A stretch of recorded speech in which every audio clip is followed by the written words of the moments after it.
But look, I'm gonna play this clip for y'all in a few minutes. I've always been a huge fan of prime time. You know, if you ain't new, I'm not really sure all the full details on the whole situation, but he beat cancer, battling with the situation of cancer being in his bladder. But I really become even more of a prime time fan. You know, hearing him speak, I think he's definitely gifted. You know, in that part of life of being able to motivate people. But there's always been that one like little asterisk, you know, when it comes to prime time. You know, some people say, you know, he's been very arrogant, you know, in his lifetime, or comes off very overly confident. And I think a lot of people might have really got that confused, you know, thinking more that overconfidence comes from how much money he's made, you know, or him being one of the greatest football players of all time. When in reality, you know, him being, you know, super confident or arrogant in some people's eyes, you know, comes from how much trust he has in God. When you truly think about it, you know, when you lack trust, then you lack confidence.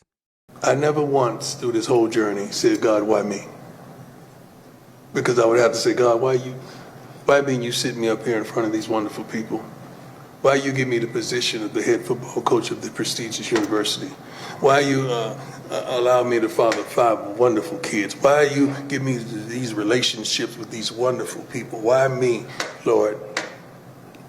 Did I have some of the things that I have? I can never say that. I can never say the other side because I'm going to have to ask that. I said, Lord, whatever it is that you're doing, let me know what it is so I could expedite the process. Because I know you got me. I've seen you have my back. I've seen you there in the midst of storms when nobody knew I was going through hell. I've seen you guide me and bring me through. Lord, I would never say why me, but let me know what I need to do so that I can help. And there's some people out there right now dealing with the same issue, are affected by that C word that we usually, when we hear that word, is normally a life sentence attached to it. But not this time. But not this time. Because God got me.